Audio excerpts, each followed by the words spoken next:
Esbozos.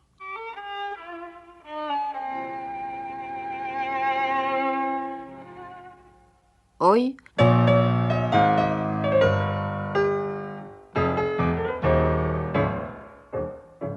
Julio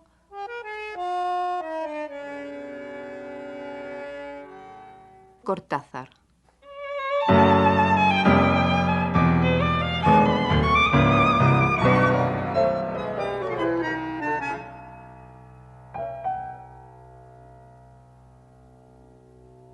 En una emisión anterior aludimos a lo que escribió Carlos Fuentes a propósito de Rayuela, afirmando que Cortázar había intentado, con esa novela, escribir un libro capaz de suplantar la vida, o bien de convertir nuestra vida en una vasta lectura de todas las combinaciones de lo escrito. Yo escribí Rayuela porque me divertía enormemente escribir Rayuela, porque me gustaba buscarme a mí mismo y tenía una especie de angustia y de ansiedad en esa búsqueda de la identidad que se refleja en el personaje de Oliveira, que a su vez me refleja a mí en una medida bastante considerable, pero jamás se me ocurrió que mi novela pudiera entrar en competencia con la vida o con la realidad, en absoluto.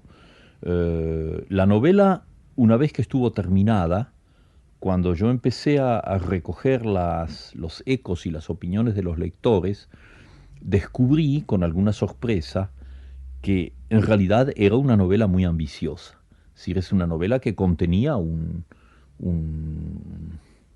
una serie de proyecciones y de tentativas que iban bastante lejos. Eso podía yo advertirlo por la reacción de los lectores y los comentarios críticos. Pero jamás estuvo en mí mientras la escribía. Fue, lo repito, una aventura literaria muy hermosa para mí, muy apasionante y muy trágica a la vez, pero sin ninguna ambición explícita.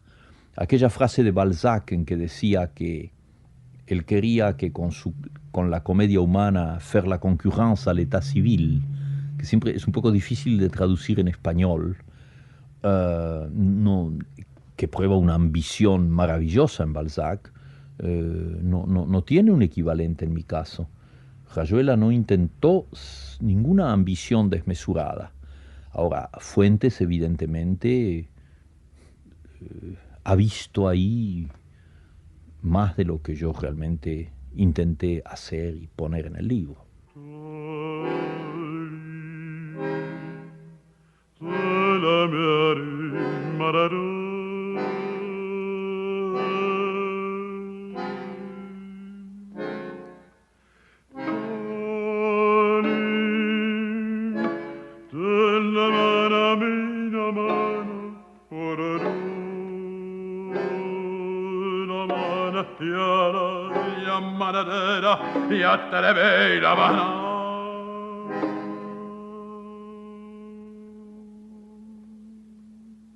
Seguramente hoy, como hace 30 años, Julio Cortázar aprobaría la célebre frase de Nietzsche: odio a los lectores perezosos.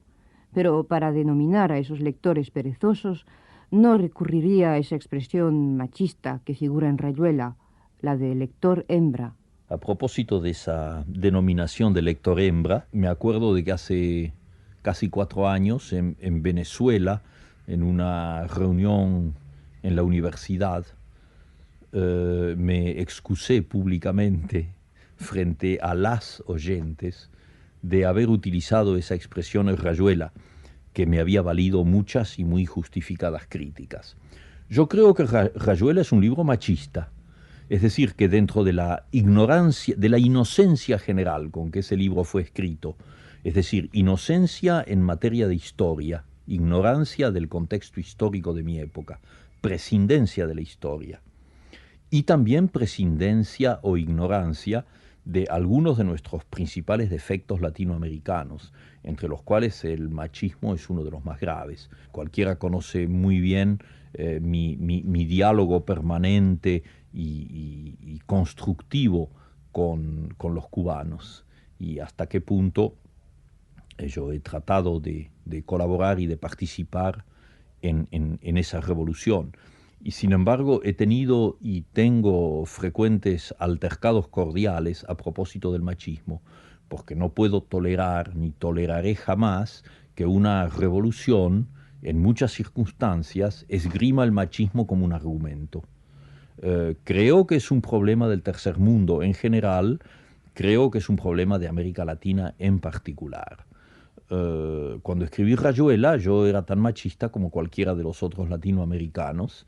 El sentido crítico de esto me ha venido después.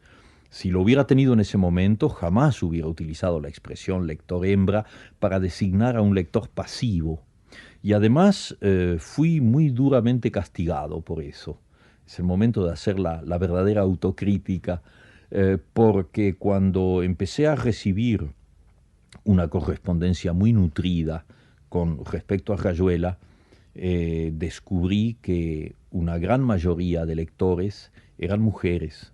Eran mujeres que habían leído Rayuela con un gran sentido crítico, atacándola o aprobándola, pero de ninguna manera con una actitud pasiva, con una actitud de lector hembra. Es decir, que eran lectoras, pero no tenían nada de hembras en el sentido peyorativo que el macho tradicional le da a la palabra hembra. Bueno, yo creo que este es un problema que ya hemos dejado atrás y que es un vocabulario ya terminado.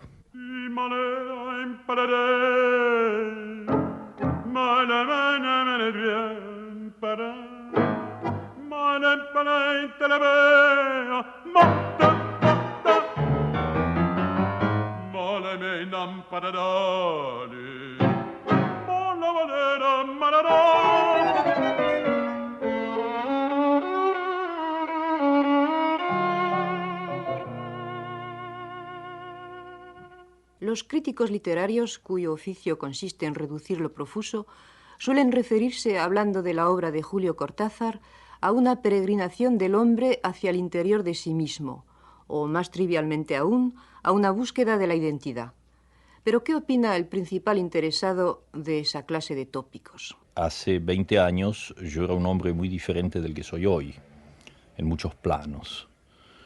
En esa época, la verdad es que yo vivía en un mundo en que la literatura con mayúscula consistía no solamente en un ideal, sino verdaderamente en una vocación y en un trabajo encarnizado.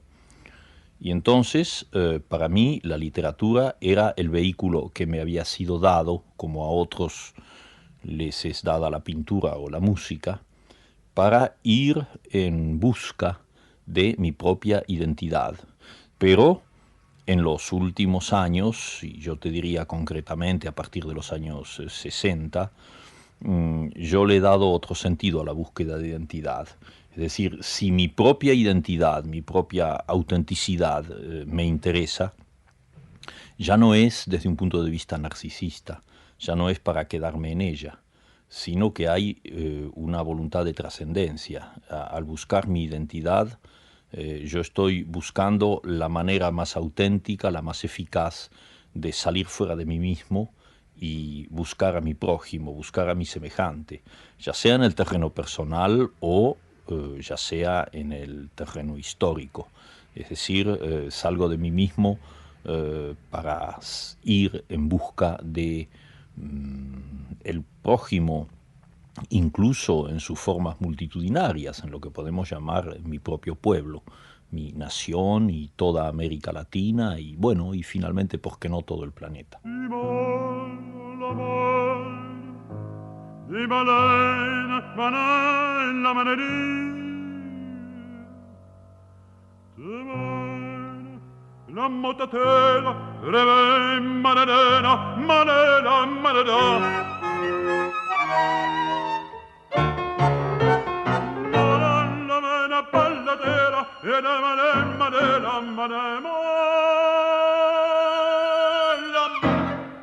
Cuando escribió Rayuela, Julio Cortázar era un hombre muy diferente de lo que es hoy en día, por una razón esencial, y es que todavía no se había enfrentado con la historia. Mi semejante, mi prójimo y por extensión mi pueblo y todos los pueblos me eran particularmente indiferentes cuando yo vivía en la Argentina. no tenía el menor compromiso con la historia y mucho menos con ninguna ideología o con ninguna política. Era lo que se llama un joven liberal, que no quiere decir nada realmente, porque eso es agua tibia, no tiene ninguna definición precisa. Aquí en Europa empecé a descubrir que la historia me acosaba, que la historia me rodeaba. Y en Rayuela se siente un poco el eco de esa batalla, porque Oliveira rechaza toda actividad de tipo político, la discute en ese momento y se mantiene todavía en un plano individual. Pero después que ese libro quedó terminado, yo pasé por la experiencia, la primera gran experiencia histórica de mi vida, que fue la confrontación con la Revolución Cubana. Yo fui a Cuba y vi lo que estaba sucediendo en Cuba, 2 años después de la Revolución, y descubrí por primera vez lo que era un pueblo, lo que eran 8 millones de personas, tratando de encontrar colectivamente esa identidad que yo buscaba con egoísmo y solitariamente para mí mismo y solamente para mí mismo en un cuartito en París. Y a partir de ese día es bien sabido que en lo que yo he escrito comenzó a reflejarse cada vez más eso que llaman compromiso, palabra muy ambigua, pero sobre la cual creo que todos nos entendemos. Es decir, que no solamente en lo que yo seguí escribiendo, sino en lo que empecé a hacer como individuo, como hombre, se reflejó y se sigue reflejando ese compromiso. O sea que accedí a la historia a una edad ya bastante avanzada. Como yo me definía a mí mismo como un joven liberal hace 30 años, los liberales siguen existiendo. Es decir, es ese tipo de gente llena de buenos sentimientos que te dicen, por ejemplo, todos los días te dicen, yo estoy en contra de la violencia, venga de la derecha o venga de la izquierda, sin plantearse un problema previo, porque todos estamos contra la violencia, pero sin plantearse el problema previo de quién desata la violencia y cómo es posible que haya violencias legítimas, violencias perfectamente justificadas. Yo no creo de ninguna manera que la participación en una lucha ideológica comprometa la obra literaria de un escritor, si este escritor guarda su total independencia como creador, como me parece que es mi caso. O sea, cuando a mí se me da la gana de escribir un cuento fantástico, en donde no hay la menor referencia política, lo escribo. El mundo sabe muy bien que mis últimos libros de cuentos, la mayoría de ellos están totalmente al margen de compromiso político. Pero sucede también que escribo cosas que están profundamente inmersas en la situación política y que tienen una intención de lucha política. Y el resultado es, por ejemplo, que mi último libro de cuentos sea prohibido por la Junta Militar en la Argentina. Como se dará cuenta quien me oiga, eso no es por motivos literarios, es porque ahí encuentran 2 o 3 cuentos que los ataca sin nombrarlos y que los demuele sin nombrarlos, de una manera mucho más eficaz que si fuera un simple panfleto diciendo ustedes son unos asesinos y hay que acabar con ustedes.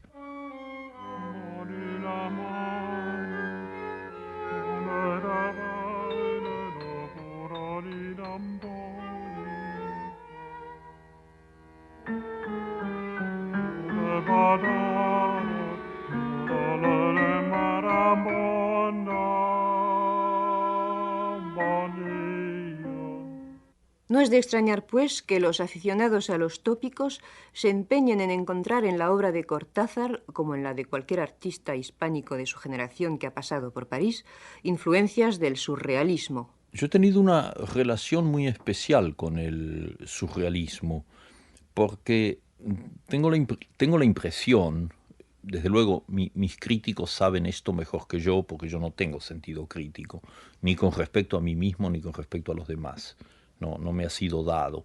Pero en fin, de todas maneras tengo suficiente conciencia de lo que he hecho, de lo que he tratado de hacer, para poder decir que no creo que haya habido en mí una influencia directa, literaria, del surrealismo.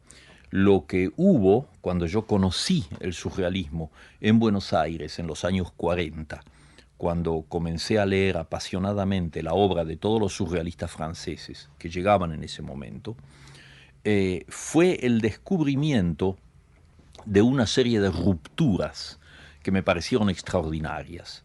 Es decir, que lo que vi en el surrealismo fue esa tentativa de demolición de una serie de cáscaras, de una serie de sepulcros blanqueados, de una serie de estructuras ya podridas que se venían abajo y que la literatura, digamos, oficial, en un sentido muy amplio, la literatura académica, seguía manteniendo y seguía cultivando. Yo citaría concretamente la obra de Alfred Jarry, por ejemplo, y muy en especial la obra poética en conjunto de Antonin Artaud, que es uno de los surrealistas que ahí sí puedo decir influyó en mí de una manera muy directa, aunque no creo que su huella se encuentre concretamente en mi obra. Es una especie de influencia de segundo grado, pero que sigue presente actualmente. A mí me sucede con frecuencia cuando releo textos míos antes, digamos, de darlos a la imprenta. A veces me pregunto si alguien como Artaud hubiera encontrado algún sentido en lo que estoy haciendo. Cuando me parece que puedo contestar que sí, estoy contento. De lo contrario, me quedo con algunas dudas.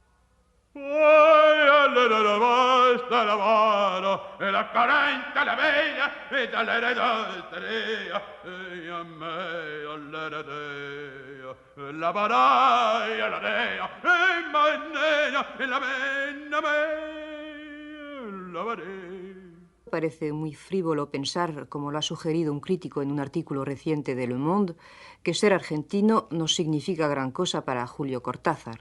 La conexión de un hombre con su nacionalidad no me parece dada por el hecho que finalmente es un hecho fatal y biológico de haber nacido en la Argentina de padres argentinos o de haber nacido en Liverpool de padres ingleses. Dicho esto,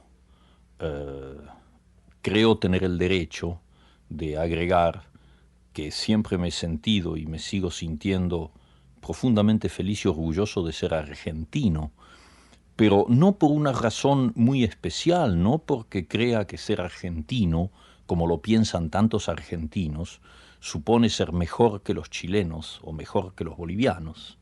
No, y incluso me ha valido polémicas y enemistades el hecho de que con mucha frecuencia en declaraciones públicas o artículos yo insisto en que sintiéndome profundamente argentino, me siento todavía más profundamente latinoamericano.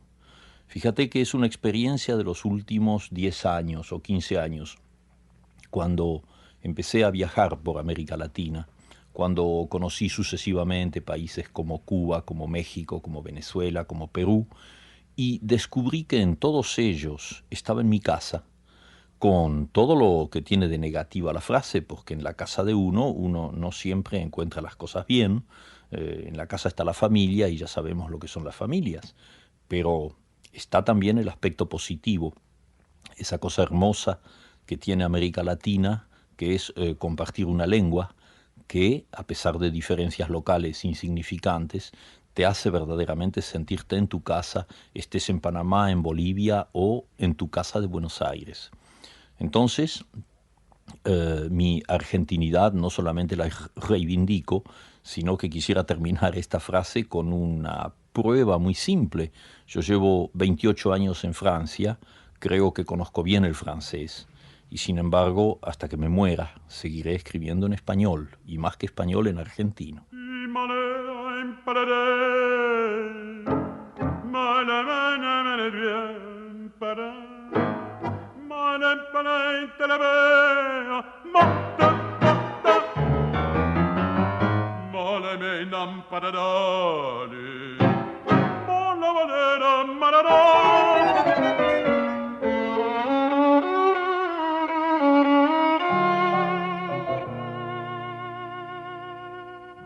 Ateniéndonos a una entrevista que le hicieron a Julio Cortázar en su día, resalta de sus declaraciones que los latinoamericanos habían tenido que matar a España porque uno no puede prescindir de matar a sus padres. Es verdad que todos los países latinoamericanos han necesitado matar a España en el sentido freudiano, en que el adolescente tiene que matar a sus padres simbólicamente para adquirir su identidad, para lanzarse en el mundo como un individuo y no ya como el hijo de papá y de mamá. Evidentemente ese es un asesinato simbólico, precisamente por eso quizá sea mucho peor que un buen martillazo en la cabeza. Pero en ese asesinato que se cumple freudianamente para que el adolescente se independice de sus padres, en los pueblos se da de una manera muy paralela.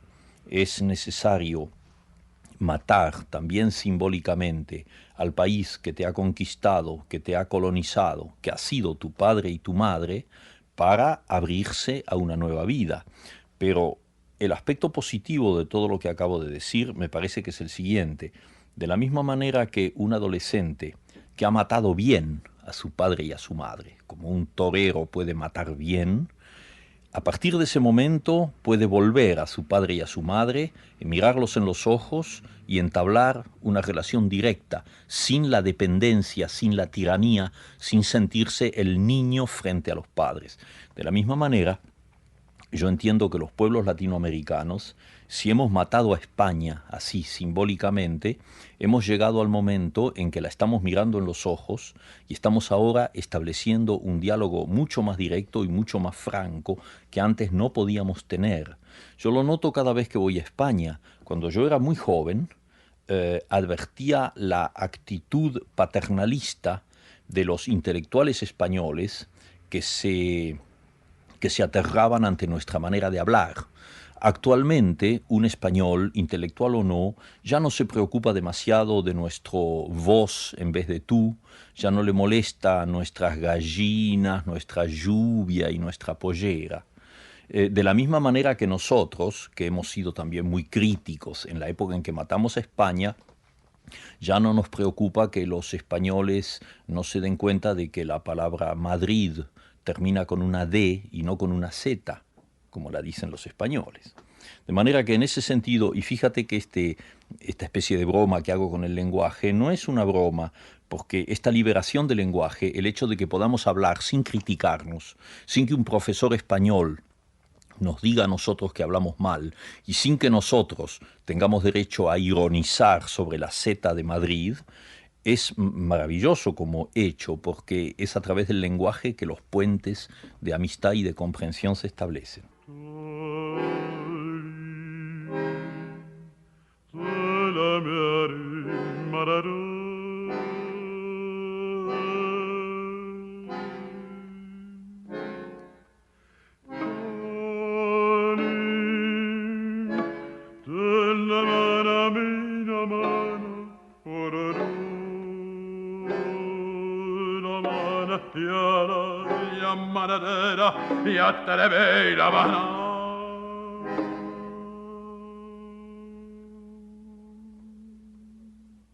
Más que el surrealismo, parece dominar en la obra de Julio Cortázar una dimensión que uno casi vacila en llamar fantástica porque la palabra da lugar a equívocos. Una buena definición de este término ha sido propuesta, sin embargo, por el escritor checoslovaco Milan Kundera. Lo fantástico consiste en dar a la realidad una dimensión onírica para que la realidad se vuelva más real aún. No se trata, pues, de oponer realidad e irrealidad, sino de derrumbar la frontera entre ambas. Es muy hermosa la frase de Kundera que yo no conocía. Lo que yo te diría es que tengo una cierta prevención con respecto a la noción de frontera, porque cada vez que alguien habla conmigo o los críticos se ocupan del problema entre lo fantástico y lo llamado real, entre lo fantástico y la realidad, se tiende a trazar una frontera. De un lado está la realidad, del otro lado está lo fantástico. Yo empezaría por sugerir que la noción de frontera en sí misma es una noción sumamente artificial. Es como la noción del círculo polar ártico o del Ecuador. Cuando cruzas en un barco el Atlántico y viene el capitán y dice, en este momento estamos cruzando el Ecuador, la línea del Ecuador, y todos los niños se inclinan sobre la borda a ver si la ven la línea, porque quieren verla, y naturalmente la línea no está, hay que darse cuenta de que la noción de frontera es una noción tan artificial como la de la línea ecuatorial. Pero lo que me gusta en la frase de Milán Kundera es que, si la comprendí bien, a él le parece que lo fantástico contribuye a volver lo real todavía más real. Bueno, si es así, estoy completamente de acuerdo, porque algo que siempre me ha parecido muy decepcionante es la literatura fantástica que es exclusivamente fantástica, que está totalmente separada de nuestra vida. Lo fantástico en ese plano total y absoluto cesa de interesarme. Es una especie de mundo ajeno en el que se puede o no creer, pero no tiene contacto con nosotros. Es el mundo de lo maravilloso, pero ya no es el mundo de lo fantástico. Lo fantástico es algo que sucede aquí, en este momento. Para mí, por lo menos, es algo que sucede en la realidad. Yo creo que todos mis cuentos fantásticos son cuentos que suceden dentro de la realidad más cotidiana y más pedestre y más simple, y luego bruscamente hay como una vuelta de tuerca, hay una puerta que se abre y cuando tú creías que ibas a salir hacia un pasillo que va hacia adelante, pues hay una bifurcación y entras en otra dimensión. Pero al final vuelves a la realidad, no te quedas en la excepción. Y entonces, en ese sentido, yo creo que lo fantástico enriquece la realidad, pero que sin la realidad, esto es importante, sin la realidad lo fantástico se disuelve y no tiene ningún sentido. Es preciso que estemos instalados en la realidad para que lo fantástico tenga valor y tenga belleza. Por lo menos es lo que yo he vivido, he sentido y que me sigue sucediendo todos los días. Lo digo porque además puedo probarlo. A mí me suceden cosas fantásticas todo el tiempo, pero sigo estando vivo, sigo estando en la realidad, y la realidad me parece cada vez más hermosa y más rica, precisamente porque tiene esas especies de globos de aire, esas especies de excepciones momentáneas donde sucede algo excepcional.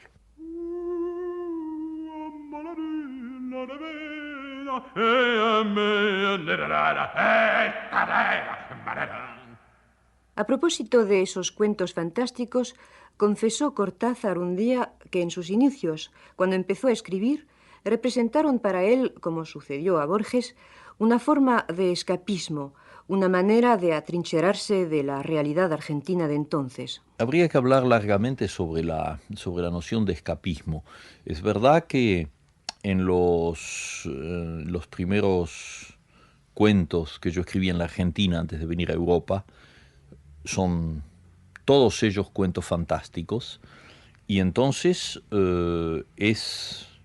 es cierto que hay un escapismo, no porque la realidad argentina fuera atroz, discuto ese término, no, lo que era una realidad más bien aburrida, más bien tediosa, para alguien que era un hiperintelectual, un joven hiperintelectual como yo, abierto ya a muchas literaturas extranjeras y con una especie de visión muy planetaria de las cosas, ingenua si quieres, con grandes lagunas, pero que de todas maneras iba mucho más allá de lo que el contorno argentino me daba en ese momento. Entonces es evidente, eso lo veo desde ahora y desde este momento y desde hoy, hubo una actitud escapista.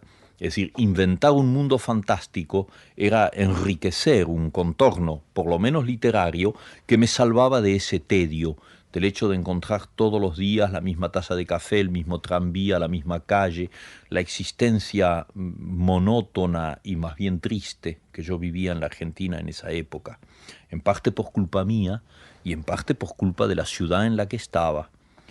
Pero más adelante, cuando llegué aquí a Europa, fue ese momento en que entré, digamos, vamos a usar la expresión, en una dimensión histórica que se me había escapado completamente. Y entonces ese fue, digamos, mi camino de Damasco. O sea, me caí del caballo, me cayó encima el relámpago y bruscamente sentí mi responsabilidad como escritor. Tremenda. Top, patatena. la manatilla, il camaco, e la settina, l'orette, e la maxilla sedina. Distane mindi la rona, e mocottera, canalla vuole sedina. El libro Puente entre los hombres, puente por encima del tiempo y del espacio. La cronología, qué ordinariez, exclama Borges.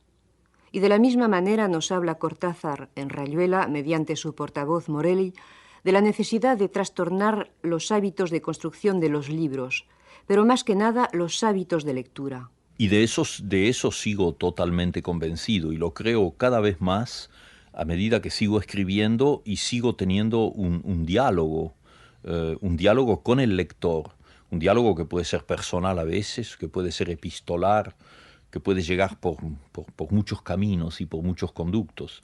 La importancia del lector con respecto a la del autor me parece cada vez más importante, y caigo incluso en la paradoja. Doy una anécdota. Hace 2 años estuve en un congreso de escritores en Montreal, en el Canadá, cuyo tema era el escritor y el lector. Y yo leí una comunicación que se llamaba El lector y el escritor. Es decir, que invertí el título de ese coloquio por considerar que existe un prejuicio que hace que al escritor se le da un estatuto, un privilegio, que lo coloca en un pedestal muy por encima del lector. Se habla mucho de los autores y se habla muy poco de los lectores. Todos los críticos hablan del boom, hablan de García Márquez, de Vargas Llosa, de mí, de quien sea. Se hacen inmensas bibliografías sobre los autores, siempre considerados como pequeños dioses, como demiurgos. Son las personas importantes. Ahora, de millones y de millones y de millones de hombres que son analfabetos todavía, que no han alcanzado al nivel de lector y por los cuales no se hace nada para que lleguen a ser lectores. De esos no se habla muy poco. Bueno, yo creo que hay que invertir un poco los términos, que en realidad el autor se las arregla por su cuenta. Ser un autor es una fatalidad. Yo no tengo nada de que jactarme de ser un escritor. Lo fui porque me dio la gana, porque volvemos a lo de la actividad lúdica, porque yo he jugado a ser escritor.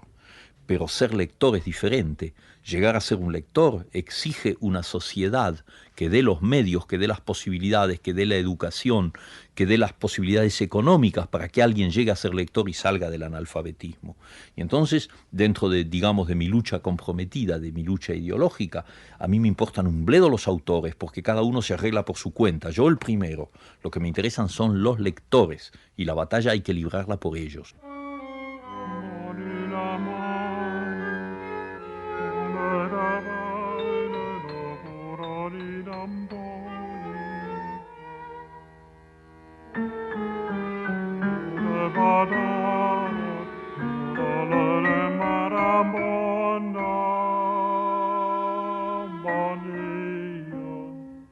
Por más temas o géneros literarios que abarque un autor, la característica de un escritor auténtico es que se pasa la vida escribiendo el mismo libro, y no solo su propio mismo libro, sino es el libro que se repite de un escritor a otro, de un idioma a otro, desde el principio de los tiempos. Este tema, este punto de vista, me hace pensar bastante en algunas ideas de Jorge Luis Borges.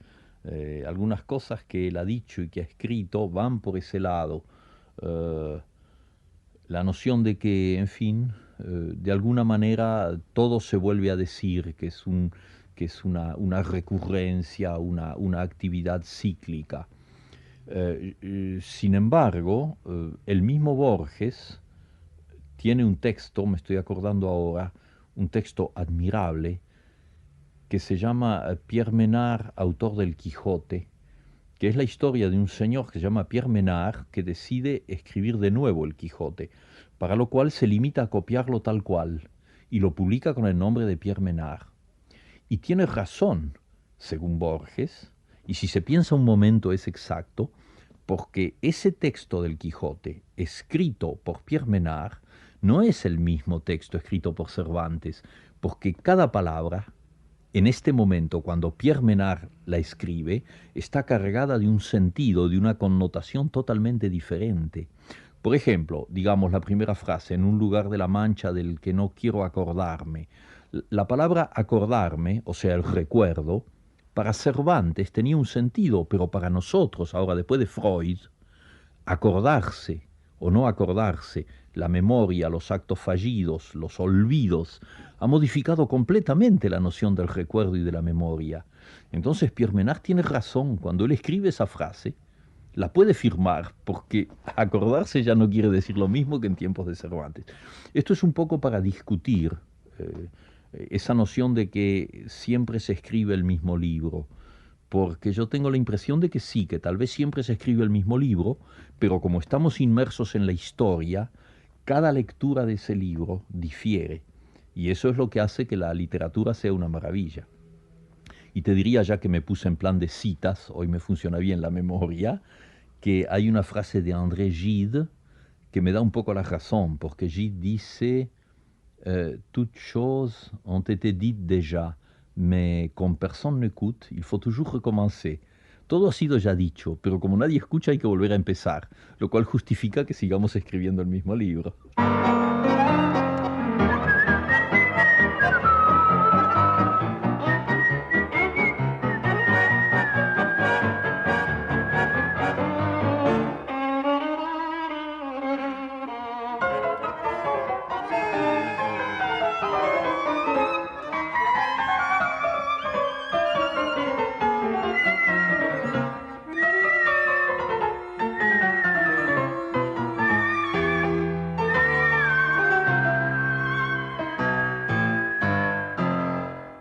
Esbozos. Hoy, Julio Cortázar. Una producción de Adelaida Blázquez.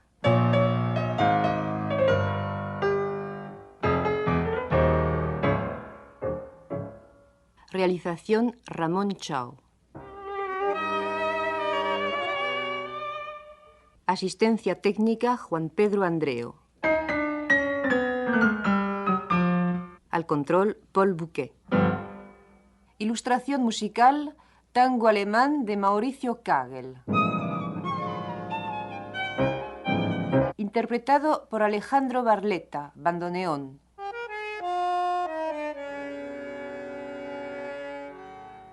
Jorge Risi, violín.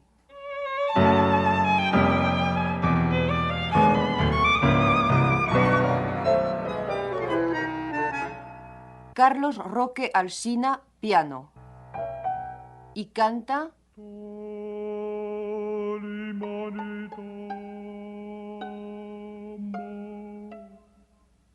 Mauricio Kagel.